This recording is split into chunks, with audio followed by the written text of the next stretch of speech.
අයිබෝන් සියල්ල සමබර කරන තරාදිය වැඩසටහන අපි ආරම්භ කරන්නයි සූදානම් වන්නේ. අද දවසේදී අපි අපේ මේ කටයුත්ත වෙනුවෙන් ආරාධනා කරේ ඉතාමත් සුවිශේෂී චරිතයකට.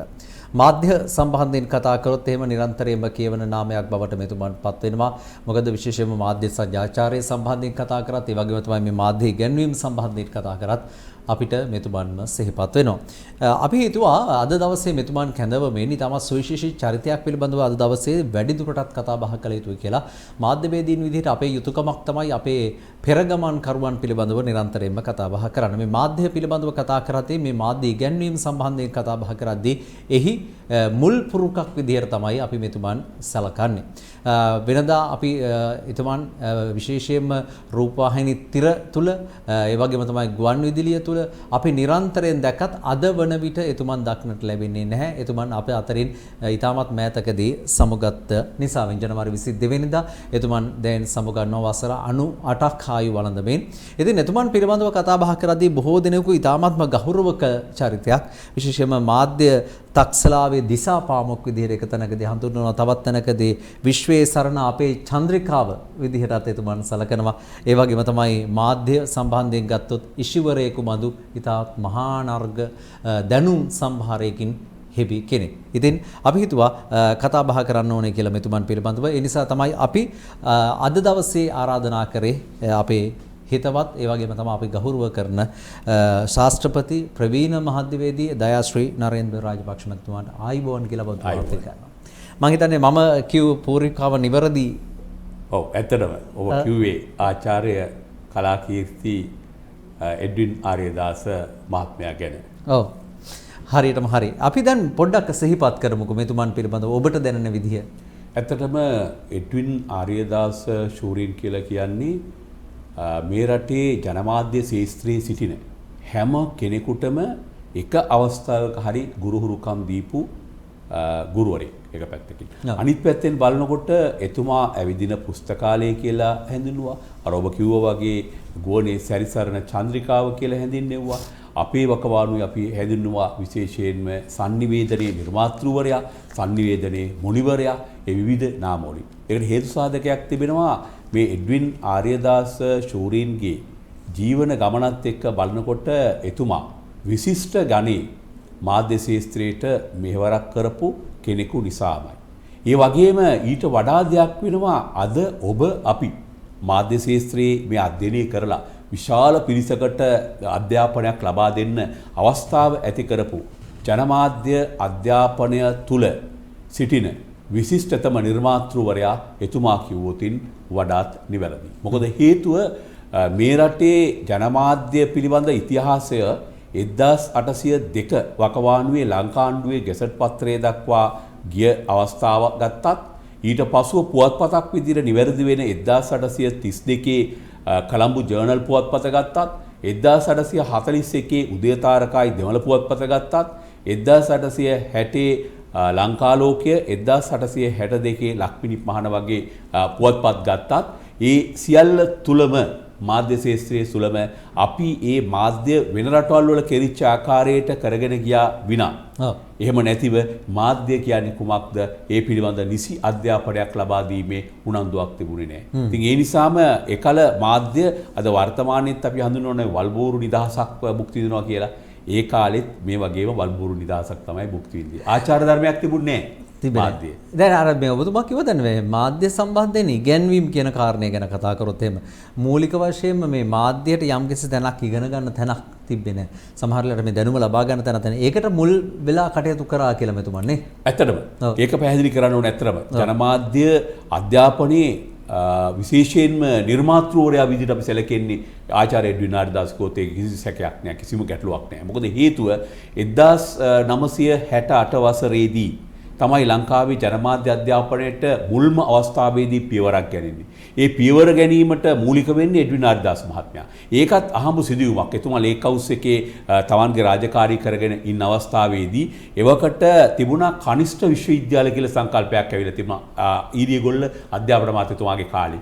ඒ කනිෂ්ඨ විශ්වවිද්‍යාලයක් තමයි දෙහිවල තිබුණේ. දෙහිවල බහුතාක්ෂණික ආයතනය කනිෂ්ඨ විශ්වවිද්‍යාලයක් විදිහට හැඳින්වුවේ. ඒ කනිෂ්ඨ විශ්වවිද්‍යාලයේ හිටපු පාලකයා නැත්නම් විදුහල්පතිවරයා වීරමන්ත්‍රී කියලා මහත්මිය. ඒ වීරමන්ත්‍රී කියන මහත්මයා එඩ්වින් ආර්යදාස මහත්තයාට දුරකථනයෙන් කතා කරනවා ලේක් හවුස් එකට. කතා කරලා එතුමාට කියනවා එතුමාගේ කටින්ම කිව්වොත් එඩ්වින් ආර්යදාස මහත්තයාට මේ කිව්ව කාරණාවක් මගේ පොතකත් එක්ක මම සඳහන් කළා. එතුමාට කියනවා එඩ්වින් කියලා කතා කරලා අහනවා පුළුවන්කමක් තියෙනවද එඩ්වින් මහත්තයා හෙට උදෑසන ඉඳලා දෙහිවල කනිෂ්ඨ විශ්වවිද්‍යාලයේ ජනමාධ්‍ය පාඨමාලාවක් ආරම්භ කළා උගන්වන්න එක දවසක් තුල මේ අහන්නේ. ඒකට එතුමා ඊට පස්සේ ඒකට උත්තරය දෙන්නේ ඇහැකි මට පුළුවන් කියලා කියන්නේ. ඒ පුළුවන් කියන එක යථාර්ථයක් කරනවා. එතුමා ඒකට අවශ්‍ය විෂය නිර්දේශ හදනවා. ඒ හදලා පාඨමාලාව එළි වෙනකන් හදලා දවස් කීපයක් තුල වීරමන්ත්‍රී මහත්තයත් එක්ක කතා කරලා ඊටමත් ඉක්මනින් 1968 අගහරියේදී පළවෙනි වතාවට දෙහිවල කනිෂ්ඨ විශ්වවිද්‍යාලයේදී එඩ්වින් ආර්යදාස මහත්මයාගේම ප්‍රධානත්වයෙන් ජනමාධ්‍යවේදීන් සඳහා පාඨමාලාවක් ආරම්භ වෙනවා. මේ පාඨමාලාව තමයි ශ්‍රී ලංකා ඉතිහාසයේ පළවෙනියෙන්ම විශ්වවිද්‍යාලයක නැත්නම් අධ්‍යාපන ආයතනයක ආරම්භ වෙන පාඨමාලාව. මේ පාඨමාලාව ආරම්භයත් සමගම අපේ රටේ ජනමාධ්‍ය අධ්‍යාපනයේ සම්බන්ධව කතා බහක් ඇති වෙනවා, කතිකාවක් ඇති වෙනවා. මේ පිළිබඳ උනන්දුවක් ඇති වෙනවා. එතුමා මට එදා පැහැදිලිව කිව්වා එදා 1968 වකවානුවේ අගභාගයේ මේ පාඨමාලාව දෙහිවල කනිෂ්ඨ විශ්වවිද්‍යාලය ආරම්භ කරනකොට ඒකට ඉගෙන ගන්න ආපු ශිෂ්‍යයින්ට පුටුමේස පවා දැම්මේ පුවත්පත් ආයතනයක නැත්නම් ලේක් හවුස් ආයතනයේ කොයි විදිහටද පුටුමේස දාලා තියෙන්නේ අන්න ඒ ආකාරයට තමයි පුටුමේසය යොදලා තිබුණේ. ඒ යොදලා පන්තියක් විදිහට සාමාන්‍ය සම්ප්‍රදායික පන්තියේ ගුරුවරයා ඉඳගෙන පන්ති උගන්වන විදිහට නෙමෙයි. ඔවුන් සමග සාකච්ඡා මේ වශයෙන් ඔවුන්ට ඒ වේදිකාවේ අභ්‍යාස දෙමින් ඒ පිළිබඳව අවබෝධයක් ලබා දීපු පළවෙනි පන්තිමාලාව ශිෂ්‍යෝ හරි ආසාවෙන් ඒකට එන්න පටන් ගන්නවා මේ පාඨමාලාවට. ඉතින් ඒ එදා ඒ ආරම්භ කරපු පාඨමාලාවේ තමයි ආරම්භ වෙන්නේ ශ්‍රී ලංකාවේ ජනමාධ්‍ය අධ්‍යාපනය කියන එක. ඒ නිසා මේ 1968 වකවානුවේ ආරම්භ වෙනවා. නමුත් කෙටි කාලයක් තුලදී ඒක කරගෙන යන්නේ නැති විදිහට ඒක නවත්තන්න සිදු වුණත් පළවෙනි පාඨමාලාව විදිහට ඉතිහාසෙට එක් වෙනවා. ඒ පළවෙනි පාඨමාලාව ආරම්භ කරපු ශ්‍රී ලංකාවේ ජනසන්නිවේදන අධ්‍යාපනයේ නිර්මාතෘවරයා ආචාර්ය එඩ්වින් ආර්යදාස කියන නාමය ඉතුරු කළ තමයි එතුමා පසුගියදා දිවෙන් 98ක් වයස සපුරා සමුගත්තේ. ඔව් නේ 1922 දී උණවටුන ප්‍රදේශයේ තමයි මෙතුමා උප්පත්තිය ලබන්නේ. ඉතින් දකුණු ලකෙන් මේ විදිහට මේ සමාජගත වන මේ අපූර්ව මිනිසා මේ සිංහල හා ඉංග්‍රීසි භාෂාව සම්බන්ධයෙන් අති ප්‍රවීණයි. ඔව්. ඒකම හරි වැදගත් නේද මේ ජනමාධ්‍ය සංනිවේදනය කියන එකේදී ඉතාමත්ම අවශ්‍ය වෙන කාරණා තමයි භාෂා දැනුම. භාෂා දැනුමක් නැතුව සංනිවේදනය කරගන්න බෑ. නමුත් අර අභිනය තුලින් ඒ කියන්නේ බොඩි ලැන්ග්වේජ් නැත්නම් ශාරීරික භාෂාව තුලින් කතා කරන්න පුළුවන්. නමුත් මේ භාෂාව ඉතා වැදගත්. එතුමට ඉංග්‍රීසි දැනුමයි සිංහල දැනුමයි මේ ද්වය දැනුම විශිෂ්ට විදිහට පාවිච්චි වෙනවා මේ ජනමාධ්‍ය ශාස්ත්‍රයේ. ඒ නිසා එතුමාගේ මුල් වකවානුවේ කියන්නේ 1960 වකවානුව දශකයේ නැත්නම් 1950 40 50 60 ඒ දශක කීපය තුල විශිෂ්ට මෙහෙවරක් කරන්න එතුමාට ඒක ප්‍රයෝජන. ලේක් හවුස් එක වගේ තැනක එතුමාට ප්‍රධාන තැනක් ලැබෙන්නේ මේ භාෂාව පිළිබඳ තියෙන නිපුණතාවයත් සමග. එතුමා ඇත්තටම මේ මාධ්‍යවේදියෙක් වීම සම්බන්ධව ඉතිහාසය ගත්තාම එතුමා පාසලේ ඉගෙන ගන්න වකවානුවේ පාසලේදී ගුරුවරයා අහනකොට ඒ ශිෂ්‍යයින්ගෙන් ඔබ අනාගතේ මොනවද කරන්න කියලා මෙතුමා එකපාරට නැගිටලා කියලා තියෙනෙත් මම පත්‍රකාරයෙක් මාධ්‍යවේදියෙක් වෙනවා කියන එක තමයි. ඉතින් එතනදී බලාගෙන යනකොට ඒ විදියටම වෙනවා අවසානයේදී. එතුමාගේ මේ වෙකේ එතුමා කීර්තියෙන් බැබලෙනවා. එතුමා විශාල දැනුම් සම්භාරයක් ජනතාවට ලබා දෙනවා. මං හිතන්නේ මේ රටේ සංනිවේදන දැනුම අපි වගේ අයට මේ ජන සමාජයට බෙදා දුන් කෙනෙක් සිටිනවා නම් ඒ පුද්ගලයා ආචාර්ය එඩ්වින් ආර්යදාස මහතා පමණයි. හොඳයි අපි තවදුරටත් එතුමන් පිළිබඳව කතා බහ කරමු. මේ නරේන් මහත්මයා දැන් එතුමන් පිළිබඳව කතා බහ කරද්දී අපි සමහර වෙලාවට බොහොම සංකීර්ණ ඉතාමත්ම අපිට තෝරා බේරා ගැනීමට අපහසු සමහර ලිපි ලේඛනවල තිබෙන ද්‍රව්‍ය නැත්නම් කරුණු ඒ වගේම තමයි මේ ලෝක ඉතිහාසය සම්බන්ධයෙන් හරීම අපිට දැනෙන විදිහට ආකර්ෂණීය විදිහට කියන්න පුළුවන් හැකියාවක් තිබ්බ නේද? ඇත්තටම. මොකද එතුමට තිබුණ විදිහට හැමදාම එතුමා දැනුවෙන් අලුත් වෙනවා. විශේෂයෙන් මම දන්නවා ආසියා වීක් ඒ වගේම නිවුස් වීක් වගේ සංගරා ටයිම් වගේ සංගරාවක් පළමුවෙන්ම එතුමාට ඉස්සෙල්ලා වෙනවා. ලංකාවේ අනිත් අයට යන්නේ ඉස්සෙල්ලා. ඒසෙ එතුමා අලුත්ම දැනුමෙන් පෝෂණය වෙලා හිටියේ. විශේෂයෙන් එතුමා විද්‍යාත්මක පැත්තේ තමයි එතුමාගේ මේ කියන්නේ විෂය වුණේ. නමුත් ඊටාම හැම ශාස්ත්‍රයක් පිළිබඳ දැනුමෙන් පෝෂණය වෙලා හිටියා. ඒ නිසා එතුමාට අහන ඕනම එකක් ඕනම මොහොතක එතුමාට කියන්න පුළුවන්. අපේ රටේ පමණක් නෙවෙයි ඕනම රටක දෙයක් එතුමාට කියන්න පුළුවන්. ඒකට ප්‍රධාන හේතු සාධක වෙන එතුමා ඒ තරම් කියවනවා. එතුමා ඒ තරම් කියවීම තුළින් එතුමාට පුදුමාකාර දැනුමක් එතුමා ලබාගෙන තිබුණා. ඒ වගේම එතුමා ඒ දැනුම නිර්ලෝභී අනිත්‍යයට බෙදා දීම තුළ එතුමාගේ මතකය තව තවත් අලුත් වෙනවා. මොකද දැනුම ගබඩා කරන් හිටියේ නෑ. ඔහු බෙදා දුන්නා. ඒ බෙදා දීම තුළ මම හිතනවා විශිෂ්ට විදිහට එතුමාට පරිහරණය කරන්න ලැබුණා. එතුමාගේ දැනුම තව තවත් අලුත් වුණා, සංවාද ඇති වුණා, කතිකාවන් ඇති වුණා. නරිමාත්ම දැන් ඔය කාරණේ කියද්දි දැන් ඒ කාලේ අපි දැන් කාලේ වගේ මේ අන්තර්ජාල පහසුකම් නැත්තම් මේ පිටරට සිදුවීම් සම්බන්ධයෙන් දැනගන්න ක්‍රමවේද අඩුයිනේ. දැන් ඔය කියනවා වගේ සංගරාවකින් හරි පොතපතකින් තමයි අපිට තෝරාගන්නේ. ඒ කාලේදී දැන් ඔබටත් ඇති යම් අත්දැකීමක් ඔය කටයුතු කරද්දී කොහොමද දැන් මෙතුමන් මේ සියලු දේවල් හොයාගත්තේ දැනුම එකතු කරගත්තේ? ඇත්තටම එතුමා කියවීමෙන් සහ අධ්‍යයනය තුළින් තමයි විදේශ රටවල සංගරා ඒ වෙන අලුත්ම දැනුම එතුමා ලබාගෙන දුන්නා. නමුත් ඒක ඔය කියන කතාව හරි. මොකද මේ නව යුගයේ පුවත්පත ආරම්භ වන්නේ එතුමා ලේක් හවුස් එකට ගියාට පසුව. මේ නව යුගයේ අපේ කාලේ අපි පාසල් යනවා කවණු 70 80 දශකයේ අපිට දිවිච්ච දැනුම් උල්පතක් කියලා කියන්න පුළුවන් නව යුගයේ. නව යුගයේ බැලුවම හැම දෙයක් මේකේ තියෙනවා. ඉතින් එතුමා ලේක් හවුස් එක තුල කරන විප්ලවීය වෙනස තමයි ප්‍රවෘත්තිපත්‍රවල සීමා වෙලා තිබිච්ච ලේක් හවුස් එක තුල විද්‍යාත්මක දැනුම බෙදා දෙන විශිෂ්ට ගණීය ආයතනයක් බවට පත් වෙනවා මේ නව යුගයත් සමග. නව යුගය කිව්වහම නව යුගයයි එඩ්වින් ආරිදාසයි කියන්නේ දෙන්නෙක් නෙවෙයි එක්කෙනෙක්. ඒ තරමට ඒක බත් වෙලා තිබුණා. දැන් මටත් ඒ පොඩි ඉතිහාසයක් තියෙනවා. මම පාසල යන වකවානුවේ මගේ ඉසිස්සෙල්ලාම ලිපියක් පළ වෙන්නේ නව යුගයේ පුංචි ලිඳේ වතුර රසයි කියන අපි වගේ ආධුනිකයින්ට එදා තිබිච්ච පිටුවේ. ඒ පිටුවට පාසල් සිසුන් තමයි ලිව්වේ. ඉතින් මම ලිපියක් අරගෙන ගිහිලා දුන්නා මේක පළවුණේ නෑ. වාර කීපයක් එතුමා ඊට පස්සේ හම්බෙන්න ගියා. මගේ ලිපිය බලලා කිව්වා නෑ මේක ඔය හදන්න ඕනේ තව. හැදෙව්වා මම ලව්වා.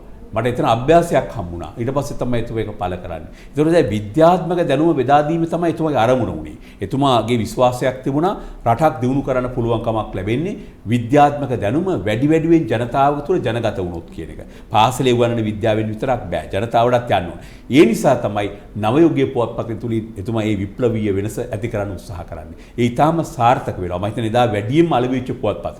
එදා අපිට දැනුම ලබා දීච්ච පුවත්පත. ඒ නිසා නව යුගයේ තුලින් එතුමා විද්‍යාත්මක දැනුම ලබා දෙන්න බෙදා දෙන්න විප්ලවීය වෙනසක් කළා කියලා කියන්න ඕනේ. ඒ කියන්නේ නව යුගයක් ඇති කර ඇතරම ඇති කළා. දැන් ඇතරම එතකොට දැන් ඒ ඔබටත් මතක ඇති දැන් ඔබත් එහෙම දැන් ලිපි ලිව්වයි කියලා කියන පාඨකයන්ගේ උනන්දුව කොහොමද ඒ කාලේ? මගේ වකවානුව කියන්නේ මගේ පාසල් සමය ගත්තාම අපි නව යුගයේ පුවත්පත පාසලේ කියවනවා.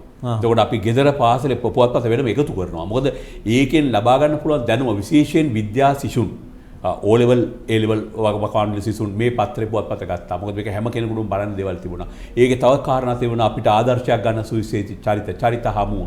ඒ වගේම විද්වතුන් හඳුන්වා දීම. වෙන රටවල් වල වෙන විද්‍යාත්මක පරිශ්‍රණ ඉතා සරල බසින් හඳුන්වා දීම. ඒ වගේම වෛද්‍ය විද්‍යාත්මක කරුණු, ඒ වගේම විෂයානුබද්ධ කරුණු මේ හැම එකක්ම නව යුගයේ පුවත්පතේ තිබුණා. ඒ නිසා අපිට පාසල් යන සිසුන්ට නව යුගයේ පුවත්පත කියන්නේ අත්පොතක් වගේ දෙයක් වුණා කියලා කියන්න පුළුවන්කම තියෙනවා. හරි.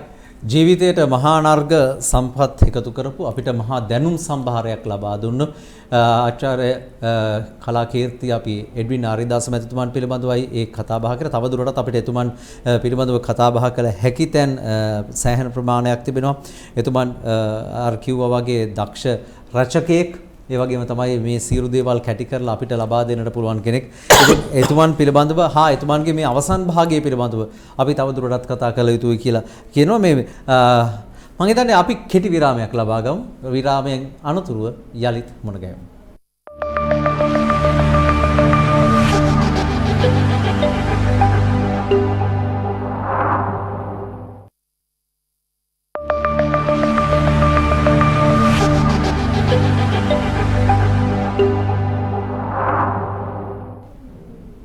හොඳයි අපි අද නැවතත් තරාදී වැඩසටහන සමගින් මුණ ගැහෙනවා. අපි මේ කතා බහ කරන කාරණය විශේෂයෙන්ම අපේ රටේ සිටි මහා නර්ග සම්පතක් බවට පත්වෙච්චි කලාකීර්ති එඩ්වින් ආරිදාස මැතිතුමන් පිළිබඳව එතුමන් සමුගෙන ගියත් එතුමන්ගේ අගය අපිට තාමත් දැනෙන වගේ තමයි අපිට මේකෙන් පෙන්눔 කරන්න ඕනේ. ඉතින් අපිත් එක්ක ප්‍රවීණ මාධ්‍යවේදී දයාශ්‍රී නරේන්ද්‍ර රාජපක්ෂ මැතිතුමන් අපිත් එක්ක ඉන්නවා. එතුමන් එක්ක ඉතාමත්ම හොඳින් ඇසුරු කරමින් ඒ හිතවත්කම ගොඩනගාගත්ත හා ඒ කාලේ ඒ අත්දැකීම් තිබෙන කෙනෙක්. අපි දැන් මේ කතා බහ කරමින් හිටියේ එතුමන්ගේ මේ ජීවිතය සම්බන්ධයෙන්. එතුමන් වයස අවුරුදු 98 දී තමයි අපෙන් සමවරගෙන යන්නේ. මේ එතුමන්ට හරි පුරුද්දක් තිබ්බලු මේ පලා වර්ග ආහාරය. ඇත්තටම එතුමා වැඩි හරියක් වර්ගයක් නෙමෙයි දෙක තුනක් කනවා. එතකොට පලාවර්ග වලට කියන්නේ බත් ඉතාම අඩු ප්‍රමාණයක් සහ පලාවර්ග ඇතුළු එළවලු වර්ග තමයි වැඩියෙන් කෑවේ. පලාවර්ග වලට වැඩි විශේෂත්වයක් එතුමාගේ තිබුණා කෑම රටාව තුළ. ඉතින් මම හිතන්නේ ඒක එතුමා වෙලාවට කෑම ගන්නවා.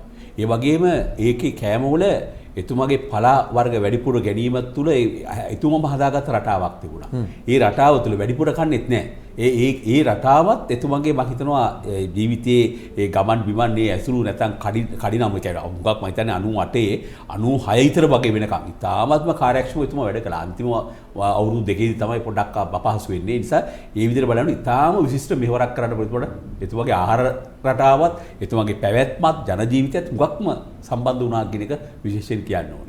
සමනේ චරිතයක් විදිහට ගත්තොත් කොහොමද සුහදශීලීද අන් අයත් එක්ක කටයුතු කිරීමෙන්? ඔව් ඉතාමත්ම සුහදශීලී. අපිට හොඳ ගුරුවරයෙක් එතුමා. ඒ වගේම හොඳ මිත්‍රයෙක්. හොඳ වැඩිහිටියෙක් අපිට ගුරුකම් දෙන. ඒ කියන්නේ අපේ ශිෂ්‍යයන්ට එක හා සමානව එතුමා සැලකුවා. ඒක තමයි මම දකින විශේෂත්වය එතුමාට. ඒ නිසා එතනදී ශිෂ්‍යෝ එතුමාගෙන් ඉගෙන ගන්නකොට ඕනම ප්‍රශ්නයකට එතුමා උත්තර දෙනවා. ඒකන්නේ ඊටාම උපහාස රසයෙන් යුතු එක හොඳට මතක හිටින විදිහට උත්තර දෙන්න එතුමාට පුළුවන්කම තිබුණා. මම දන්නවා එතුමා අපේ රටේ කීර්තිමත් විද්‍යාඥයෙක් සම්මානීය පුරවැසියෙක් වන ආචාර්ය ආතර් සී ක්ලාක්. ආචාර්ය ක්ලාක්ගේ කියන්නේ විශේෂ පර්යේෂණ කරපු නිබන්ධන ආචාර්ය ක්ලාක් තමයි මේ සංවේදන තාක්ෂණයේ විප්ලවීය වෙනසකට හේතු සාධක චන්ද්‍රිකා තාක්ෂණය හොයාගන්නේ. ඒ ක්ලාක් හොයාගන්න ආචාර්ය ක්ලාක් හොයාගන්නා කාරණා ඉතාමත් සරල බසට පරිවර්තනය කරමින් ඉදිරිපත් කළේ ආචාර්ය එඩ්වින් ආරිදාසයන්. ඒ නිසා එදා අපිට ආචාර්ය ආතර් සී ක්ලාක්ගේ සමීප බව මාධ්‍ය තුලින් අපිට සම්බන්ධ කළා. ආචාර්ය ක්ලාක් අපිට හමු වෙන්නේ නැහැ. නමුත් එතුමාගේ දේවල් මාධ්‍ය තුලින් එතුමා ඉතා සරලව අපිට ගෙදරටම ගෙනලා දුන්නා. ඒ නිසා ඊටාම හොඳ ගුරුවරයෙක් වශයෙන්ම ඕනම දෙයක් එතුමගෙන් ඇහුවොත් එතුමාට උත්තර දෙන්න පුළුවන් හැම එකටම නිර්ලෝභීව උත්තරයක් දුන්නා. එතුමගේ මා දකින චරිතයේ විශේෂත්වය තමයි කිසිම දෙයක් ගුරු මුස්ටි විදියට සංගවාගෙන හිටියේ නෑ.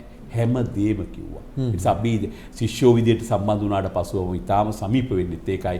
ඒ වගේම එතුමා මට රුහුණු විශ්වවිද්‍යාලයේ ජනමාධ්‍ය විෂය ආරම්භ කරන්න, ජනමාධ්‍ය අංශයක් ආරම්භ කරන්න සම්පූර්ණ සහයෝගය දුන්නේ. එතුමා මොකද මම රුහුණු විශ්වවිද්‍යාලයට ගියාට පස්සේ එහි ආරම්භ කරනවා sannivedana විෂය ජාල සමාජය හා sannivedana කියලා. මොකද එදා ජාල සමාජයේ ඉච්චර තරක් නොතිබිජිත් අපි ඒ වගේ විෂයකින් ආරම්භ කළේ. ආරම්භ කරද්දී පළවෙනි මේක හැම මාසෙම දේශනයකට ඇවිල්ලා අපේ ශිෂ්‍යයන්ට දැනුම බෙදා දෙන්න එතුමා නිර්ලෝභීව ඉදිරිපත් වුණා. කොළඹ ඉඳලා එනවා මාතරට. කොතරම් මනුස්සයෙක්ද මනුස්සකම කියන එක කොතරම් දුරට තියෙනවද කියන කාරණේ. ඒ අතරදී මේ අපේ මේ ජනමාධ්‍ය ක්ෂේත්‍රයට මාධ්‍ය ක්ෂේත්‍රයට හරි අපූර්ව වචන කිහිපයක්ත් එකතු කරන්න මෙතුමන් සමත් වුණායි කියලා. සමහර වචන තිබෙනවානේ දැන් මේ විශ්වකෝෂයට එකතු විය යුතු වචන. එහෙම දේවකුත් කරපු කෙනෙක්. ඇත්තටම අපි තාම ජනප්‍රියයි මේ අන්තර්ජාලය කියන එක. ඔව්. එතකොට මේක ඉන්ටර්නෙට් කියලා නෙන්නේ. මේ අන්තර්ජාලය කියන එක එතුමගේ හැදීමක්. ඒ වගේම අපිට මේක හා සම්බන්ධ තව එකක් තියෙනවානේ ග්‍රැෆික්ස්. ඒක මාධ්‍ය රූප. ඒ වගේ කියලා එතුමා හැදුවා. ඒ වගේ වචන ගණනාවක් එතුමා හදපු විදියට හදපු ඒවා තමයි අද ශබ්දකෝෂයට අපිට එකතු වෙලා තියෙන්නේ. ඉතින් ඒ විදිහට බලාගෙන යනකොට එතුමා ඒක ඊටාම සියුම්ව මම හිතන්නේ මේ පරිණත දැනුම තුලින් විශ්වීය දැනුම තුලින් ලබාගත් දෙයක් තුලින් එතුමාට මේක සිංහල භාෂාවට ඉතා සරලව පරිවර්තනය කරනවා. මොකද ඒක වකවානුවක අපි දන්නවා විද්‍යාව වගේ දෙයක් ජනප්‍රිය කරන සිංහලෙන් උත්සාහ කරද්දී කරන්න බෑ. මොකද හැම පතපතක්ම තිබුණේ ඉංග්‍රීසි භාෂාවෙන්. මෙතුමා ඉතා සරලව. ඒක කාලෙක මෙතුමා ගුවන්විදුලියේ රූපවාහිනියේ වගේම මුද්‍රිත මාධ්‍ය මේ තුනේම ප්‍රමුඛම චරිතයක් වෙලා හිටියා. එතුමාව තමයි බොහෝ වෙලාවට විද්‍යුත් මාධ්‍යයකට ගෙන්නන්නේ යම්කිසි විද්‍යාත්මක කරුණක් පහදා ගන්න. ඒ වගේ විද්‍යාත්මක දැනුමක් ලබා දෙන්න. එතුමා දැනුම ලබා දෙනවා, අධ්‍යාපනය ලබා දෙනවා, තොරතුරු ලබා දෙනවා, විනෝදාස්වාදයක් ලබා දෙනවා. ඒ නිසා ඒක අහගෙන ඉන්න ප්‍රේක්ෂකයාට විශාල විදිහේ පෙළඹවීම නැත්නම් ආකල්පයේ වෙනසක් ඇති කරන්න පුළුවන් කමක් ඇති වෙනවා එතුමාගේ දක්ෂතාවය උඩ. හොඳයි දැන් මෙතුමන් බොහොම අපූර්ව පරිවර්තන ලියපු කෙනෙක්, පරිවර්තන රචනා කරපු කෙනෙක්. ඒ අතරදී අර වීරමූර්ති 2001 ලෝකයේ ඒ වගේම තමයි පැහැදිලිව සිටීම.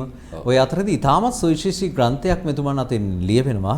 ඒ තමයි ධම්මපදයේ. ධම්මපදයේ ඉංග්‍රීසි භාෂාවට පරිවර්තනය කරනවා. ඔව් ඊටම සරලව. ඔව්. ඒක ඇත්තටම මෙහෙම දැන් පරිවර්තනයක බොහෝ වෙලාවට මේ පරිවර්තනයේ වටිනාකම අගය හුඟක් වැඩි වෙන්නේ විශ්වීය නැත්නම් කියන්නේ තදබල කියන්නේ මේ කියන්නේ මේ කියවන්න බැරි භාෂාමය රූප පාවිච්චි කරලා සංකේත පාවිච්චි කිරීමෙන් නෙවෙයි.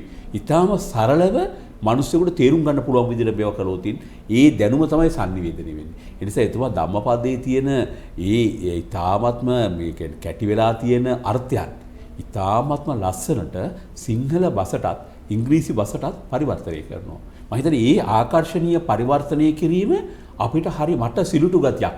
මොකද එතුමා දකුණේ ගාල්ලේ කේන්ද්‍රකරේ ඉපදෙන්නේ භාෂාව පිළිබඳ විශාල සමීපභාවයක් තියෙනවා. ඒ වගේම මාටින් වික්‍රමසිංහ වගේ මහා ගත්කරුවෙන් කිට්ටුවෙන් ඇසුරු කිරීමක් තියෙනවා. ඒ ඇසුර මහාචාර්ය දිරිවීර සරච්චන්ද්‍ර එතකොට විවිධ ශාස්ත්‍රයන් පිළිබඳව අය ඇසුරු කිරීමක් තුළ ලැබිච්ච විශාල පරිණත දැනුමක් එතුමාට තිබිච්ච නිසාම ඒ භාෂාමය වශයෙන් පරිවර්තනයේදී වෙන පරිවර්තකයන්ට වඩා එතුමාගේ පරිවර්තන ඒ පරිවර්තන වන ඉංග්‍රීසි භාෂාවද නැත්නම් සිංහල භාෂාවද ඒ දෙපාර්ශ්වයටම හරිම සමීප වෙනවා. මොකද ඒ තරම් බද්ධ වෙනවා ඒ භාෂාවකත් එක්ක. ඉතින් මම දකින්නේ සුවිශේෂී ගුණය එතුමාට ලැබෙන්නේ මේ ද්විත්ව භාෂා පරිණතභාවය තුලින්මයි.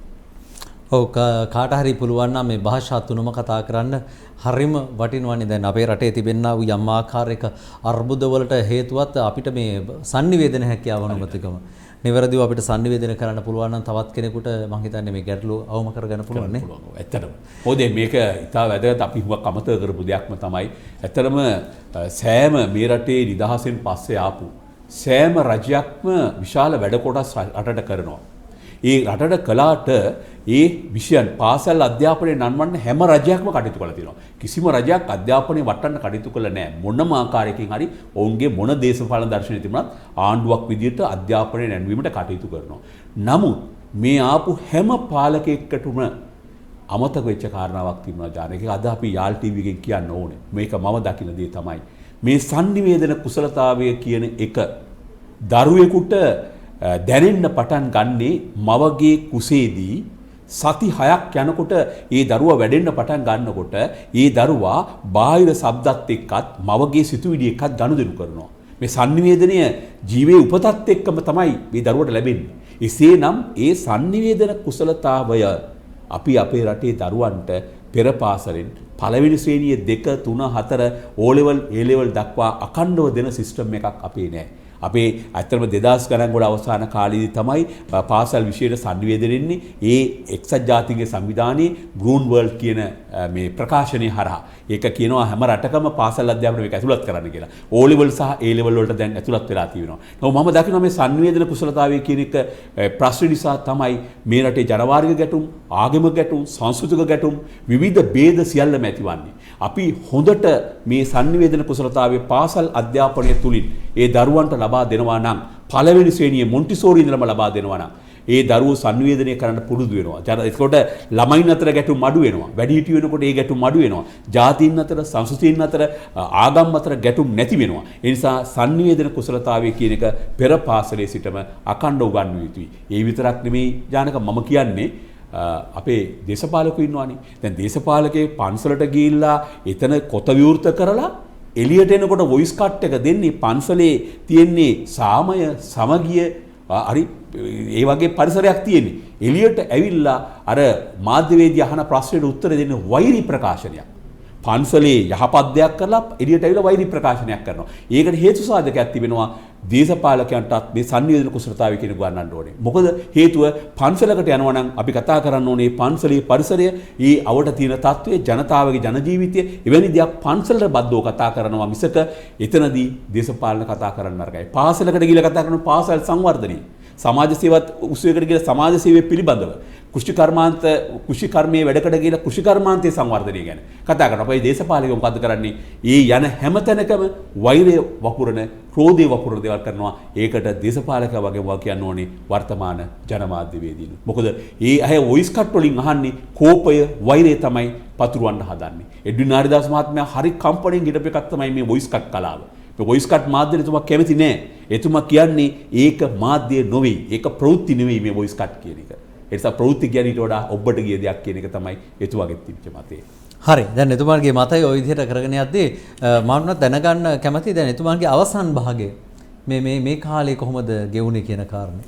ඇත්තටම එඩ්වින් ආරිදාස් මහත්මයා සමග අපි ඉතා සමීප වුණාට පස්සේ ශිෂ්‍යෝ විදියට එතුමා එක්ක අඛණ්ඩව කටයුතු කරපු ශිෂ්‍යෝ ගණනාවක් ඉන්නවා. මමත් එක්කෙනෙක්. කියන්නේ මම ලියන හැම පොතකම දොරට අඩුබල එතුමා එනවා.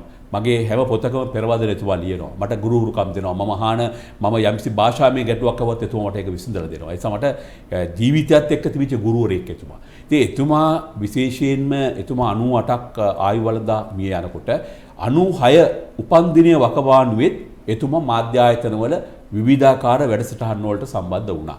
ඒ වගේම ආණ්ඩුවේ සංස්කෘතික අමාත්‍යාංශය අධ්‍යාපන අමාත්‍යාංශයේ විශාල ලෙස වැඩසටහන් වලට ගමින් ගමට ගිහිල්ලා මේ පාසල් දරුවෝ දැනුවත් කරන්නට එතුමා කටයුතු කළා. ඒකෝට එතුමා විශ්වවිද්‍යාල අධ්‍යාපනයේ දක්වා sannivedanaya ගොඩනගන්න නිර්මාතෘවරයා වශයෙන් කටයුතු කළා.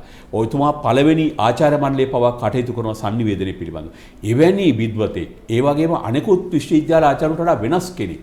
සමාජයේ සමග හිටපු කෙනෙක්. ඒ වගේම අපි ජනසන්නිවේදනය ගන්න ආචාර්යවරු හුඟක් අය ඉන්නේ ජනසන්නිවේදනයේ පුවත්පත්වල ලිපිලිවීම මාධ්‍ය ඇසුරක් නැහැ. බල අධ්‍යාපනය තුලින් ඇකඩමික් විදියට ආපුවා. ඒකෝට මෙතුමා හැම නෙමෙයි. රූපවාහිනියද, ගුවන්විදුලියද, මුද්‍රිත මාධ්‍යයේද, පොත්පත් ග්‍රන්ථකරණයේද පරිශීලනය කරපු එක අතපත ගාපු කෙනෙක්. ඒකෝට මෙතුමා හැමදාම සජීවීව හිටියා. මම දන්න විදියට 90 වයස අවුරුදු 95 දිත් මෙතුමා යනවා දේශන වලට. අපිත් සමගම ගියා. මම රුහුණු විශ්වවිද්‍යාලයේ ඉන්නකොටත් එවැනි වකවානුවක තමයි එතුමා එනවා දේශන වලට. ඒත් සජීවී තා හොඳට මතකෙන් මේ දේශනේ කළා. නමුත් මෙතුමා මීට වසර දෙකකට පෙර, ඒ කියන්නේ එතුමාගේ 96 වගේ උපන්දිනයේ වකවාසුවෙන් පස්සේ හදිසියේ රෝගාතුර වෙනවා. ඒ රෝගාතුර වීමත් සමග එතුමා ගෙදරටම කොටු වුණත් මුල් කාලේ එතුමා පත්තරේට ලිපි ලියනවා. විශේෂාංග ලිපි ලියනවා. දිගින් දිගටම ලියනවා එතුමාට. ඒ නිසා එතුමාට තනියක් තිබුණේ නැහැ. අන්තිම කාලේ වගේ වෙනකොට එතුමා රෝගාතුර වෙනවා. නමුත් මම එක දෙයක් දැක්කා ජානක, එතුමා ජීවත් වෙලා ඉඳද්දී එතුමාට උදේ කෑම ටිකවත් කන්න නැහැ. මාධ්‍ය ආයතන වලින් අරන් යනවා ඒ නාලිකාවල සාකච්ඡාවලට. දවල්ට එතුමා ඇවිල්ලා කෑම කනකොට අපි දවල්ට හම්බෙන්න යනකොට හම්බෙන්න විදියක් නැහැ. කෑම කාපු ගමන් වෙන වාහනයක් ඇවිල්ලා තිනවා තව නාලිකාවකට ගෙනියන්න. හවස තේ බොන්න ඇවිල්ලා ආයි රාත්‍රී වැඩසටහනකට තව නාලිකාවකට ගෙනියනවා. ගුවන්විදුලි රූපවාහිනී මාධ්‍ය ආයතන. ඒ වගේම සංස්කෘතික අමාත්‍යාංශය, අධ්‍යාපන අමාත්‍යාංශය, රාජ්‍ය අමාත්‍යාංශයන් දේශන සඳහා එතුමා වරන් යනවා. නමුත් එතුමා සහිප වුණාට පසුව ඒ එන අය නැහැ. එතුමාගේ දුරකථනයට අපිට කෝල් එකක් ගන්න විශාල ප්‍රයත්නයක් දරන්න ඕනි. ඇයි? ඒ තරමට කාර්යබහුලයි. එතුමා අසනීප වුණාට පසුව ඒ දුරකථනයට කෝල් එන එක නැවතුණා. අපිට ඕන වෙලාවක කතා කරන්න පුළුවන්කම ලැබුණා. මා දැක්කා දේ තමයි මේ රටට විශිෂ්ට මෙහෙවක් කරපු මානව හිතවාදී ආචාර්යවරයෙක්, ගුරුවරයෙක්, මාධ්‍යවේදියෙක්, ඒ වගේම විශිෂ්ට පුරවැසියෙක් එතුමා. එතුමාගෙන් ප්‍රයෝජනෙ ගත්ත දහස් ගාණක්. රට පුරා විශාල ශිෂ්‍ය පරපුරක් ඉන්නවා. නමුත් අන්තිම වකවානුවේ එතුමාව බලන්න යන්න එන්න ගිය අය, කතා කරපු අය ක්‍රමානුකූලව අඩු වෙනවා. එතුමා ගෙදර හුදේකලා වෙනවා. එතුමාව රැක බලාගත් එතුමාගේ ඥාති පුත්‍රයා, එතුමාගේ නම සුමී කියලා අපි කියන්නේ. සුමී තමයි හැම වෙලාවෙම සියලුම දේ දීලා රැකගත්තේ. ඒ ගෙදරින් ලැබිච්ච රැකවරණය නිසා තමයි එතුමා රෝගාතුර වෙලත් අවුරුදු 2-3ක්ම තවත් ජීවත් වුණේ. එතකොට ඒ තරම් ආදරෙන් ගෙදර රැකගත්තා. නමුත් මම එක දෙයක් දැක්කා, සමාජයේ විශිෂ්ට වේවරක් කරපු එතුමට සමාජයෙන්, රාජ්‍යයෙන්, ඒ වගේම මාධ්‍ය ආයතන වලින්, ඒ වගේම එතුමා වැඩ කරපු ලේකවුස් ආයතන ඇතුළු මාධ්‍ය අනිකුත් මාධ්‍ය ආයතන වලින් එතුමාන් ප්‍රයෝජනෙ ගත්ත පුද්ගලයන් එතුමට ගරු කිරීමට, නැත්නම් එතුමා අගය කිරීමට ජීවත් වෙලා ඉඳදී කටයුතු කළාද, බලන්න ආවද, කතා බහ කළාද කියන ප්‍රශ්නය දන්නේ ඒ ගෙදර ඉන්න සුමී සහයි පවුලේ උදවිය පමණයි. හොඳයි. ඉතාමත් හොඳ පැහැදිලි කර ගැනීමක් අපි මේ සිදු කරන්නේ. මොකද එඩ්වින් ආරියදාස මැතිතුමා කියන්නේ අපේ රටට ඉතාමත්ම සුවිශේෂී වටින චරිතයක්. අපි කිසි විටකත් ඔහු අමතක කළ යුතු නැහැ. මොකද ඔහුගෙන් ලද සේවය, ඔහු ලියූ පොත්පත්, ඒ වගේම තමයි වැඩසටහන් තාමත් තිබෙනවා. ඒ නිසා තමයි අපි එතුමන් පිළිබඳව කතා බහ කරේ. අර දැන් ඔබතුමා කියන විදිහට අපි කෙනෙකුට බැරි කාලයේදී එහෙම නැත්නම් මිය ගියාට පස්සේ මොන හරි දේවල් කළා වැඩක් නැහැ. ඔබ කියන්නේ ජීවත්ව ඉන්නකොට තමයි මොන හරි කරන්න ඕනේ. නෑ, අතරෝ ජානකම එකක් කියන්නත් ඕනේ. දැන් එඩ්වින් ආරියදාස මහත්තයා අසනීප වෙලා ඉන්නකොට ගෙදර හුඟක් හුදේකලා වුණා. තනි වුණා. අපි කීප දෙනෙක් විතරක් ගිහලා කතා බහ කළා. නමුත් මේ කොරෝනා රෝගය නිසාත් බොහෝ වෙලාවට කවුරුත් ආවේ නැහැ. ඒකට ඉතින් ආදරේ නිසා එතුමට ජීවය කියන්නේ ඒවා දුර්වල තත්ත්වයක හිටපු නිසා. නමුත් එක දෙයක් කියන්න ඕනේ, කොරෝනා එකට පෙර එතුමත් ඒ අසනීප වෙලා හිටපු වකවානුව තිබුණේ. ඒකට එම වකවානුවේ පවා ක්‍රමානුකූලව මිනිස්සුන් අඩු වෙනවා. ඉතින් මම දකින දේ තමයි මේ රටේ ජනමාධ්‍ය ශාස්ත්‍රයේ ලකුණ. මේ රටේ sannivedana අධ්‍යාපනයේ සලකුණ එතුමා. නිර්මාතෘවරයා එතුමා. එතුමාට සම කරන්න පුළුවන් මාධ්‍ය ශාස්ත්‍රයේ කෙනෙක් තව නැහැ. ආචාර්යවරයෙකුත් නැහැ. ඒ වගේ විශිෂ්ට පුද්ගලයන්ට අපි මිය ගියාට පසුව එතුමාගේ දෙන තියාගෙන කනත්ති කොතරම් ආකාරයට එතුමා ගැන ಗುಣ කිව්වත් වැඩක් තියනවාද? මොකද මමත් අවසානයේට සහභාගී වුණා. සහභාගී වෙලා මට ඒ කතා අහගෙන ඉන්නකොට ජානක මට හරි කලකිරීමක් ඇති වුණා. මොකද්ද මට මේ ආව සිතුවිල්ල තමයි මේ මිනිස්සයාට මේ කතා වලින් කියන දේවල් ටික ජීවත් වෙලා ඉන්න වකවානුවේදී ඉෂ්ට වුණා නම් ඒ කතා ඔක්කොම හුළඟේ පා වෙලා ගියා ඒ වෙලාවේ. ඒ කතා වලින් කියපු දේවල් ඒ සියලුම දෙනා ඒ කතාවේ කියන්නේ කතාවෙන් කියපු වචනයට බලයක් දුන්නා නම් ඒ එදා කනත්තේ කියපු වචන වලට බලය දීලා එතුමා ජීවත් වෙලා ඉන්න වකවානුව එතුමාට අවශ්‍ය දේවල් සම්පාදනය කළා සහයෝගය දීලා ගෞරවය දීලා තනි කරන්නේ නැතුව එතුමා අගය කිරීමට ලක් කළා නම් රාජ්‍ය ඒ වගේම මාධ්‍ය ආයතන සියල්ලම කළා නම් එතුමා අදත් ජීවත් වෙනවා කියලා මට හිතෙනවා. මොකද හේතුව එතුමාට කිසි එකක් ලැබුණේ නැහැ. මරණයෙන් පස්සේ එතුමා ගැන ගුණ ගායනා කළා. අපේ රටේ මේක හරි ඛේද වාචකයක්. මම මාධ්‍යවේදියෙක්ගේ මරණය කියන්නේ එඩ්වින් ආර්දාස් මහත්තයා මරණය කියන්නේ ඊ타මත්ම සංවේගජනක මරණයක්. මොකද හේතුව එතුමා මාධ්‍ය ශාස්ත්‍රයේ නිර්මාතෘවරයෙක් වශයෙන් ගත්තාම. ඒතකොට එතුමා එක චරිතයක් මේ පැත්තේ. පහුගිය දවස්වල ඔබ දන්නවා මියුරි සමරසිංහ මහත්මිය නැති වුණා. කලා ශාස්ත්‍රයේ දක්ෂ නිලියක්, ප්‍රතිභාපූර්ණ නිලියක්. ඒ වගේම නාට්‍ය ගුරුවරයෙක්, ඒ වගේම ප්‍රතිභාපූර්ණ නළුවෙක් ජයලාල් රෝහණ එතුමා නැති වුණා. ඒකට මේ අය නාට්‍යයේ අපිව සතුටු කරන්න මේ රටේ ජනතාව විශාල මෙහෙවරක් කරපු කෙනෙක් අය. ඒ අයට මැරිච්චට පස්සේ මල්වඩම් තියලා ಗುಣකතන කරලා ගෞරව දීලා වැඩක් නැහැ. මම අදහන දේ තමයි ජීවත් වෙලා ඉන්නකොට ඒ පුද්ගලයාට තව පැයක්වත් ජීවත් වෙන්න ශක්තිය දෙන විදිහට අගය කරන්න. ඔහුට ගරු බුහුමන් දක්වන්න. ඔහුගේ නිර්මාණ අගය කරන්න. ඔහුට දෙන්න ඕන සහයෝගය දෙන්න. ආර්ථිකේ නැත්තම් ආර්ථික ශක්තියක් දෙන්න. කෑම බීම නැත්තම් කෑම බීම ලබා දෙන්න. ඒ වගේම ඔහුට තනි කරන්නේ නැතුව සතුට ලබා දෙන්න. ජීවත් වෙන තව තවත් සතුට ලබා දෙන්න. අගය කරන්න. ජීවත් වෙලා ඉන්නකොට ඒ ටික කරලා මැරෙනවට පස්සේ මල් වඩමක්වත් දෙන්න ඕනේ නෑ. මැරෙනවට පස්සේ එන්න ඕනෙත් නෑ. මැරෙනවට පස්සේ ගුණකතන කරන්න ඕනෙත් නෑ. නමුත් අර ටික වේලාසන කළා නම් මම හිතනවා විශිෂ්ටයි. ඉතින් මම කියන්නේ ඉදිරියටත් අපේ රටේ ජනමාධ්‍යවේදීන්, සිනමා නළුනිලියන්, අධ්‍යක්ෂවරුන්, අනෙකුත් රූපවාහිනී නිසා නාට්‍ය නළුනිලියන්, නර්තන ශිල්පීන්, සංගීතඥයින්, ගායක ගායිකාවරුන් මේ කලා ප්‍රසංගික කලාවන් වල මේ රටේ විතරයි ලෝකෙම ජනතාව පිනවනවානේ. ඒ අයට ඒ වගේම විද්වතුන්ට මේ රටේ විශිෂ්ට සේවයක් කරපු අයට මරණයට පස්සේ මල් වඩම් සහ ගුණකතන අවශ්‍ය නැහැ. ජීවත් වෙලා ඉඳද්දී අගය කරන්න, ජීවත් වෙලා ඉඳද්දී උන්ට නිසි තැන දෙන්න, ගෞරවය දෙන්න, සතුට දෙන්න තනි කරන්න එපා. ඒ දේ තමයි අතරම ආණ්ඩුවකින් සහ ජනතාවගෙන් සංවිධාන වලින් බලවත් ආයතන වලින් කළ යුතු දේ. හොඳයි නරේන්ද්‍ර මහත්මයා ඉතාමත් සුවිශේෂී ඉල්ලීමක් බොහොම හෘදයාංගම කරේ ඔබෙන්. ඉතින් ඒ සඳහා සැලකිලිමත් වන්න කියන කාරණේ මතක් කරන ගමන් තවත් කෙටි විරාමයක් ලබා ගන්න විරාමෙන් අනතුරු අපි යලිත් මුණ ගැහෙනවා.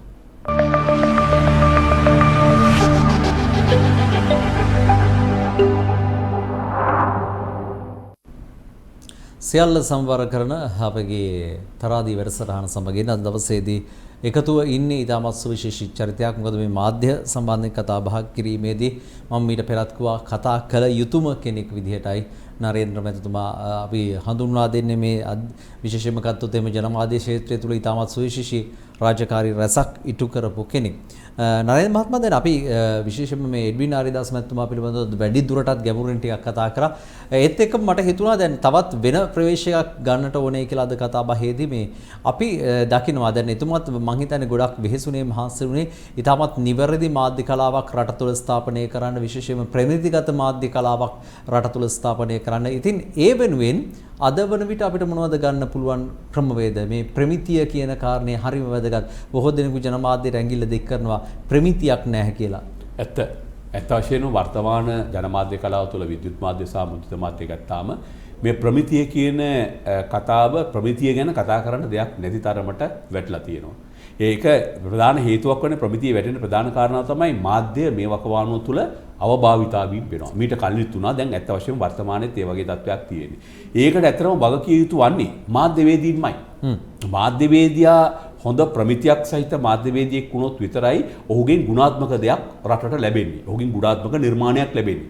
ඔහුට ප්‍රමිතියක් නැති වෙනකොට ඔහු තුලින් වැඩි හරියක් සිදු වෙන්නේ අවභාවිතාවීම් සහ වැරදීම් තමයි වෙන්නේ. ඒ වර්තමාන මාධ්‍ය කලාව ගත්තාම අපි දන්නවා මාධ්‍ය කලාවේ මූලික න්‍යායක් තමයි අපි ප්‍රවෘත්ති නැත්නම් තොරතුරු මිනිස්සු ඇත්තටම පුවත්පත් බලන්නේ ඒ වගේම ප්‍රවෘත්ති බලන්නෙත් රූපවාහිනී ගුවන්විදුලි තොරතුරු දැනගන්න.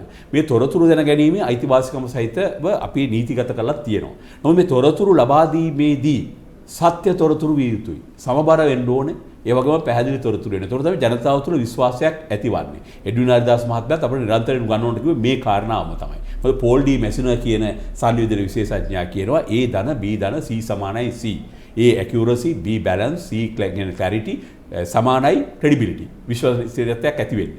එතකොට මේ සත්‍ය, නිවැරදි, පැහැදිලි, ඒ වගේම සමබර ප්‍රවෘත්ති කියන එකක් අද අප රටේ තියනවාද කියන ප්‍රශ්නයක් තියෙනවා. මොකද හේතුව මාධ්‍ය ගත්තාම අද මාධ්‍යට අභියෝගයක් තිබෙනවා. ඒ අභියෝගයේ තමයි මාධ්‍ය පාලනය කරන හස්තයන් තුනක් තියෙනවා. ඒ හස්තයන් තුන තමයි පළවෙනි එක දේශපාලන හස්තය. දෙවැන්න තමයි වෙළඳ දැන්වීම් ලබා දෙන මහා පරිමාණ වෙළඳ අනුග්‍රහක හස්තය. තෙවැන්න තමයි මාධ්‍ය ආයතන වලට හිමිකරුවෝ ඉන්නවා. ඒ හිමිකරුවාගේ හස්තය. හිමිකරුවා තමන්ගේ දේශපාලන මතය දරන සිතගියාවන් අනුව තමයි මාධ්‍ය මෙහෙවන්නේ. එතකොට එතන ඉන්න මාධ්‍යවේදීන් කියලා කියන්නේ කර්තෘවරුන් කියලා කියන්නේ සංස්කාරකවරුන් කියලා කියන්නේ වැටුපක් ලබමින් සේවාවක් සපයන අය. වැටුපක් දෙන නිසාම ඔවුන්ට කොන්ද කෙලින් තියාගෙන කටයුතු කරන්න බැරි තත්වයක් තියෙනවා. මොකද අර කියන ඒවා කරන්න සිදු වෙන නිසා. නමුත් මෙතනදී මා දකින දෙයක් තියෙනවා ජානක මාධ්‍ය අවභාවිතා වීම සහ ප්‍රමිතිය ආරක්ෂා කරගන්න ඕනේ නම් ප්‍රධානම කාරණාවක් තමයි මාධ්‍යවේදීන් වෘත්තීය භාවයට පිවිසෙන්න ඕනේ. අපේ රටේ මාධ්‍යවේදීන්ට වෘත්තීය භාවයක් කියන එකක් නැහැ. ඒක තමයි මේ කාරණාවට ප්‍රධාන හේතුව වන්නේ. වෘත්තීය භාවය ඇති කරගන්න නම් මාධ්‍යවේදියාට අධ්‍යාපනයක් තියෙන්න ඕනේ. ඒ කියන්නේ O level තියෙනවා, A level තියෙනවා, රැකියාවකට ගන්න ඒ අනුව. උපාධිධාරීන්ට, ඩිප්ලෝමාධාරීන්ට වෙනම. ඒ වගේ මාධ්‍යයටත් යම්කිසි අධ්‍යාපන සුසුකමක් තියෙන්න ඕනේ. එතකොට දැනට ඉන්න මාධ්‍යවේදීන්ට අධ්‍යාපන සුසුකම් නැතිනම් ඒ කට්ටිය අයින් කරන්න කියනවා නොවේ. ඒකට අපි විකල්පයක් ගන්නලා තියෙනවා. නයිට් එක හරහා ඔබ දන්නවා NVQ level එක, ඒ level එකට යන්න පුළුවන්. ඒ අයත් ඉන්න ඕනේ. අලුතෙන් එන අයට මේ පඩිපෙළ අපි හදන්න ඕනේ. අධ්‍යාපන සුදුසුකම නිර්මාණය කළ දෙන්න ඕනේ.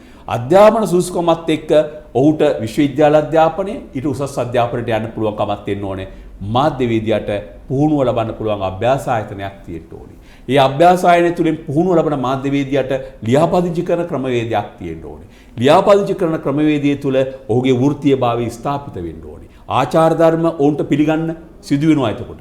මාධ්‍යවේදීන්ට මාධ්‍ය සංවිධානවල මාධ්‍ය ආයතනවල ආචාර ධර්ම තියෙන්න ඕනේ. ඒතර මේ ආචාර ධර්මානුකූල පදනම තුල ඉන්න විද්වත් නැත්නම් වෘත්තීය එහෙම නැත්නම් අධ්‍යාපන සුසුකම් වලින් පෝෂණය වෙච්ච මාධ්‍යවේදියා හොඳ ප්‍රමිතියෙන් යුතුව වෘත්තීය වශයෙන් හොඳ නිර්මාණ කරන්න පුළුවන්කම ලැබෙනවා. ඉතින් මේ පාත් එක හදන්න ආණ්ඩුවත් මේ වකවානුවේ කටයුතු කරගෙන වර්තමාන ජනමාධ්‍ය අමාත්‍යතුමා ඒ සඳහා ප්‍රමුඛවම කටයුතු කරලා තියෙනවා. මොකද ජනමාධ්‍ය හොඳ අභ්‍යාස ආයතනයක් රාජ්‍ය අනුග්‍රහය ඇතුව ආරම්භ කරන්න සූදානමක් තියෙනවා. මම හිතන්නේ මේක හොඳ අවස්ථාවක්. ඒ වගේම තමයි නයිට් ආයතනයේ මාධ්‍යවේදීන් වෙනුවෙන් රූපවාහිනී කැමරාකරුවන් වෙනුවෙන් වේශ නිරූපණ ශිල්පීන් වෙනුවෙන් රංගන ශිල්පීන් වෙනුවෙන් නිවේදකයන් වෙනුවෙන් නැටුම් ශිල්පීන් වෙනුවෙන් NVQ level එක හදලා තියෙනවා. ජනමාධ්‍යවේදීන් නිෂ්පාදකයන් වෙනුවෙනුත් අපි හදලා තියෙනවා. විද්‍යුත් මාධ්‍ය වෙනුවෙනුත් හදලා තියෙනවා. ඒක මමත් නයිට් එකේ අධ්‍යක්ෂවරයෙක් ඉන්නවා වකවානුවේ ආරම්භ කරපු දෙයක්. ඉතින් මම හරි සතුටුයි. මොකද මම ඒක පාඨමාලේ හදන්නම මූලික වෙච්ච කෙනෙක්. ඉතින් ඒ නිසා මේ නයිට් එකෙන් හදලා තියෙන ප්‍රමිති සහගත පාඨමාලාවන් අධ්‍යාපනයකට එකතු කරගත්තොත් මාධ්‍යවේදීන් NVQ level 3 4 ලබා ගන්න පුළුවන්. NVQ level 3 කියන්නේ O level එක, 4 කියන්නේ A level එක. 5 ලබා ගත්තාම සහතික පත්‍රය, 6 ලබා ගත්තාම ඩිප්ලෝමාව, NVQ level 7 නාම උපාධිය. හොඳ පාත් එකක් මාර්ගයක් හැදිලා තියෙනවා මාධ්‍යවේදීන්. මම කියන්නේ මේ ආධුනික මාධ්‍යවේදීන්ට අපේ අධ්‍යාපන සුසුකම් වලින් යම්සි අඩුවක් තියෙනවා නම් මාධ්‍යවේදීන්, ඒ මාධ්‍යවේදීන්ට මම ආයෝජනා කරන්නේ නයිට් ආයතනත් එක්ක එක්කහුව වෙලා මේ පාඨමාලාව හදාරලා මේ ප්‍රමිතිය සහගත ඔබගේ වෘත්තීයභාවය ලබා ගන්න. එතකොට අනාගතයේදී හොඳ ප්‍රමිති සහගත හොඳ මාධ්‍ය ශාස්ත්‍රයක්, මාධ්‍ය වෘත්තීයභාවයක් අපේ රටේ ඇති කරන්න පුළුවන්. ඒ නිසා මම දකිනවා වර්තමානයේ මේ ඇති වෙලා තියෙන තත්වයට හොඳම විසඳුම තියෙන්නේ මාධ්‍යවේදියා වෘත්තීයවේදියෙක් වෙලා තමන්ගේ කොන්ද කෙලින් තියාගෙන වැඩ කරන්න පුළුවන්. ආචාර ධර්මානුකූලව වැඩ කරන්න පුළුවන්. යහගුණයෙන් වැඩ කරන්න පුළුවන්. හොඳ මාධ්‍යවේදියෙක්, යහපත් මාධ්‍යවේදියෙක් බවට පත් වෙන එක තමයි විශේෂත්වය. හොඳයි දැන් යහපත් මාධ්‍යවේදියෙක් කියන්නේ යම් තාක් දුරට අභියෝගයක් කියන කාරණේ තියෙන. දැන් ඔබ කිව්වා කොන්ද කෙලින් තියාගෙන වැඩ කරන්න. දැන් මෙතනදී පුංචි ගැටලුවක් තියෙනවා නේද? කොන්ද කෙලින් තියාගෙන ඇත්තටම හැම මාධ්‍යවේදියෙකුටම කටයුතු කරන්න පුළුවන්ද? මොකද යම් ආයතන ව්‍යුහයක් එක්ක නේද උන් ගත කරන්නේ. ඔව් හරි. ඇත්තටම මේ ගැටලුව තියෙනවා. දැන් රාජ්‍ය මාධ්‍ය ගත්තාම රජයට පක්ෂපාතී වෙන්න ඕනේ. පෞද්ගලික මාධ්‍ය ගත්තාම ඒ මාධ්‍ය ආයතනයේ තියෙන අනන්‍යතාවයන්, ඒ මාධ්‍ය ආයතනයේ දරන දේශපාලන සංකල්පය, ඒ මාධ්‍ය ආයතනය කටයුතු කරන ආකාරයට එක යන්න ඕනේ. මොකද ව්‍යාපාරිකයන්ට හිමි මාධ්‍ය ආයතන. මාධ්‍යවේදීන්ට නොවේ. මාධ්‍යවේදී කරන සේවාව. නමුත් අපි දන්නවා වර්තමානයේ එවැනි පක්ෂග්‍රාහීව නැත්තම් ඒ විදිහට කටයුතු කරන මාධ්‍ය ආයතන වල පවා ඉතාම හොඳට කොන්ද කෙලින් තියන වැඩ කරන මාධ්‍යවේදීන් ඉන්නවා. ඒ මාධ්‍යවේදීන් එතන ඉන්න පුළුවන් කමක් තියෙනවා. නමුත් ඔබ කිව්ව කාරණාවත් ඇත්ත. ආයතනයේ ව්‍යුහයක් තියෙනකොට ඒ ව්‍යුහයේ තුල ඉඳගෙන තමයි මාධ්‍ය විද්‍යාවට කටයුතු කරන්න සිදුවන්නේ. නමුත් මාධ්‍ය කියන්නේ වෘත්තියක්. ඒ මාධ්‍යවේදීන් කුමන මාධ්‍ය ආයතනයේ හිටියත් රාජ්‍යයේද පුද්ගලිකද නොවේ ඕන මාධ්‍ය ආයතනයක හිටියත් වෘත්තීය වේදිත්වයට පත් වෙන්න මාධ්‍යවේදීන් සංවිධානගත වෙලා එකට එකතු වෙන්න ඕනේ. මේ එකට එකතු වෙලා ඔවුන්ගේ ඉල්ලීම් දිනා ගන්නවා විතරක් නෙමෙයි මාධ්‍ය වෘත්තිය ඇති කරන්න, මාධ්‍ය ප්‍රමිතිය ඉහළ නංවන්න, මාධ්‍ය ආචාර ධර්ම සුරක්ෂිත කරන්න යහ ගුණ පිරි මාධ්‍යවේදියෙක් බවට පත් වෙන විදියට එකතු වෙන්න පුළුවන් වෘත්තීය සංවිධානය ඉන්න ඕනේ. ඒ වෘත්තීය සංවිධාන තුල ඒ ආයතනගත මාධ්‍යවේදීන්ට ආයතනගතව තියෙන ප්‍රමිතිය නැත ආයතනගතවල තියෙන නීති රීති වලට පටහැනිව යම්කිසි විදියෙන් මාධ්‍ය අවභාවිතා කරන්න අවස්ථාව වෙනවා නම් මාධ්‍ය අමුමුවේම අවභාවිතා කරනවා නම් මාධ්‍ය සම්පූර්ණම දුරාචාරය යොදවනවා නම් මාධ්‍ය සම්පූර්ණයෙන්ම විනාශයක් නැත්නම් මාධ්‍ය ආචාර ධර්ම කඩ කරනවා නම් ඒට එරෙහිව මාධ්‍යවේදීන්ට ආයතන මට්ටමින් නෙමෙයි සමස්ත මට්ටමින් එකතු වෙන්න පුළුවන් වෘත්තීය සංවිධාන ගොඩනගෙන්න ඕනේ.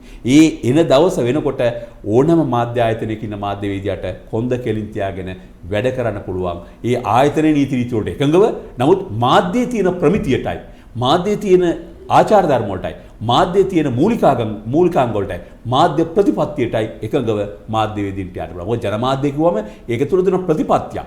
ඒක තුල තියෙනවා අරමුණක්. ඒක තුල තියෙනවා මූලධර්ම. ඒ මූලධර්ම අරමුණු සහ ප්‍රතිපත්තීන් වලට එකඟව මාධ්‍යවේදීන්ට මාධ්‍ය කර්මයේ යෙදෙන්න පුළුවන් සියලුම අය එකතු වෙලා වෘත්තීය භාවයක් ඇති කරගත්තොත්. හරි හොඳ මාධ්‍යවේදියෙක් වෙනකොට තිබිය යුතු ලක්ෂණ ගණනාවක් පිළිබඳව මෙතුමාන් කතා බහ කරා. මොකද වෘත්තීය භාවයක් ඇතිවීම තුළින් මේ මාධ්‍යවේදියාවට ඍජුව වැඩ කිරීමේ අර කියනවා වගේ කොන්ද කෙලින් තියාගෙන වැඩ කිරීමේ අවස්ථාව ලැබෙනවා කියන කාරණේ. ඒ අතරදී මේ ආචාර ධර්ම කාරණයක් ඔබ මතු කරා. ආචාර ධර්ම පද්ධතියක් සමාජයට හා මේ මාධ්‍යවේදියාට මාධ්‍ය ආයතනයකට කොතරම් දුරට වැදගත්ද කියන වගත් අපි මම හිතන්නේ කතා බහ කරා. ඉතින් අද ඊටාත්ම හොඳ කතා බහක නිමාව අපි අත්දකින්න තමයි මේ සූදානම් වන්නේ. ඉතින් අපි ස්තුතිවන්ත වෙනවා ඔබතුමාන්ට මේ ස්ථානට පැමිණලා විශේෂයෙන්ම එඩ්වින් ආරිදාස මහත්මයාන් වැනි තාමත්ම ප්‍රවීණයෙක් මේ මාධ්‍ය ක්ෂේත්‍රයේ අපි කතා කළ යුතු චරිතයක් පිළිබඳව කතා කිරීම සම්බන්ධයෙන්. ඉතින් අපි දැන් මේකේ මුඛ්‍ය පරමාර්ථය උනේ මෙවැනි කලාකරුවන්ට එවැනි වගේම තමයි මාධ්‍යවේදීන්ට අර Tamanගේ සැඳෑ සමය ගත කරනකොට නිවරදිව ගත කරන සඳහා යම් පිටුබලයක් නැත්නම් කවුරු හරි හවුහරණක් ලැබේවි කියන කාරණේ නේද? අනිවාර්යයෙන්. ඒක අනිවාර්යයෙන් මේක තමයි ඇත්තටම අපිට මතු කරන්න ඕන කමක් තියෙන්නේ. මොකද ඇත්තටම මාධ්‍යද, සිනමාවද, රූපවාහිනියද, නාට්‍යද, රංගන සහ එහෙම නැත්නම් නැටුම්ද, සංගීතද නෙවෙයි ගායක ගායිකාවනි මොකද මේ හැම කලාකරුවෙකුටම හැම විද්වතුෙකුටම ඔහු රටට විශාල සේවාවක් කරලා තියෙනවා. ඒ සේවාව තුළ ඔහුගේ සැදෑ සමය ගත කරනකොටත් සතුටින් ජීවත් වෙන්න පුළුවන් ආකාරයට අවශ්‍ය දේවල් සම්පාදනය කරන්න පුළුවන් පරිසරයක් ගොඩනගෙන්න ඕනේ. මොකද එක දෙයක් තියෙනවා අපි අමතක කළ යුතු නෑ. දේශපාලනයට කලාකරුවොත් ඇවිල්ලා තියෙනවා විශාල ප්‍රමාණයක්. ආපස්සට හැරි බලනකොට මම වෙන මුකුත් කියන්නේ නැහැ. ඒ ආව කලාකරුවන්ගෙන් ඔවුන් නියෝජනය කරපු ඒ අංශවලට මොනවද සිද්ධ වුනේ කියලා හිතා ගන්න පුළුවන් කමක් තියෙනවා. පොඩ්ඩක් හිතලා බලන්න. මොනවද වෙලා තියෙන්නේ? සමහර තැන්වල ආයතනවල සභාපති ධූරවල පවා කලාකරුවෝ ඉන්නවා. මොනවද තමන්ගේ වර්ගයට නැත්නම් තමන්ගේ ශේෂ්ත්‍රීය කලාකරුවන්ට කරලා තියෙන්නේ කියන එක මොහොතක් හිතා බැලුවොතින් අපි කොච්චර කලාකරුවෝ ජනතාව වගේම කොච්චර අසරණද කියලා හිතා ගන්න පුළුවන්කම ලැබෙනවා. හොඳයි. එහෙනම් ඒ අදාළ පුද්ගලයන්ගේ දැස් හැරේවා. ඒක තමයි අපේ ප්‍රාර්ථනාව. අපි ස්තුතිවන්ත වෙනවා අද දවසේ මේ කතා බහට එක් වුණාට ශාස්ත්‍රපති ප්‍රවීණ මාධ්‍යවේදී දයාශ්‍රී නරේන්ද්‍ර රාජපක්ෂ මැතිතුමනි නම් අපි තවත් දවසක තවත් කතා බහකදී මුණ ගැහෙමු. බොහොම ස්තුතියි. ඔබටත් ස්තුතියි. එහෙනම් යලිත් ඔබ මුණ ගැහිම බලාපොරොත්තු වෙමින් යුතුවයි අදට සමුගන්නේ. ඔබට සෝදායක දවසක්.